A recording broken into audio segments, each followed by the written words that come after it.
Hi hello ನಮಸ್ತೆ. ಮಾಯಸೂನ್ ಚಾನಲ್ಗೆ ನಿಮಗೆಲ್ಲರಿಗೂ ಸ್ವಾಗತ ಹಾಗೂ ಸುಸ್ವಾಗತ. ಇವತ್ತು ನಾವು ಪಾಲಕ್ ಸೊಪ್ಪಿನ ಪಲ್ಯ ಮಾಡ್ತಾ ಇದ್ದೇವೆ. ಮೊದಲು 1 ಕಪ್ ತೊಗರಿಬೇಳೆಯನ್ನು ಸರಿಯಾಗಿ ತೊಳೆದು ನೀರು ಹಾಕಿ ಅರ್ಧ ಗಂಟೆ ನೆನೆಸಿಡಬೇಕು. 15 ಒಣಮೆಣಸು, 1 ಚಮಚ ಕೊತ್ತಂಬರಿ ಇವನ್ನು ಸ್ವಲ್ಪ ಎಣ್ಣೆ ಹಾಕಿ ಹುರಿಯಬೇಕು. 1 ಕಡಿ ಕಾಯಿ ತುರಿ, ಒಣಮೆಣಸು, ಕೊತ್ತಂಬರಿ ಮತ್ತು ಹುಣಸೆಹಣ್ಣು ಇವನ್ನು ಹಾಕಿ ಮಸಾಲೆ ಮಾಡಬೇಕು.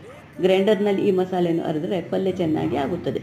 ಕುಕ್ಕರ್ನಲ್ಲಿ ಮೊದಲು ತೊಗರಿಬೇಳೆ, ಹೆಚ್ಚಿದಂಥ 2 ಈರುಳ್ಳಿ ಮತ್ತು ಚಿಕ್ಕದಾಗಿ ಹೆಚ್ಚಿದಂಥ ಪಾಲಕ್ ಸೊಪ್ಪು ಮತ್ತು ನೀರು ಇವನ್ನು ಹಾಕಿ ಕುಕ್ಕರ್ ಮುಚ್ಚಿ 3 ಸೀಟಿ ಕೂಗಿಸಬೇಕು. ನುಣ್ಣಗೆ ಅರೆದಂಥ ಮಸಾಲೆಗೆ ಉಪ್ಪು, ಅರಿಶಿಣ ಪುಡಿ ಸೇರಿಸಿ ಇವನ್ನು ಕುಕ್ಕರಿಗೆ ಹಾಕಿ ಇದನ್ನು ಚೆನ್ನಾಗಿ ಮಿಕ್ಸ್ ಮಾಡಿ ಸರಿಯಾಗಿ ಬೇಯಿಸಬೇಕು. ಚೆನ್ನಾಗಿ ಕುದಿ ಬಂದ ನಂತರ ಸ್ವಲ್ಪ ಬೆಲ್ಲ ಹಾಕಿ ಬೆಳ್ಳುಳ್ಳಿ ಒಗ್ಗರಣೆ ಕೊಟ್ಟರೆ ಪಾಲಕ್ ಸೊಪ್ಪಿನ ಪಲ್ಯವು ರೆಡಿಯಾಗುತ್ತದೆ.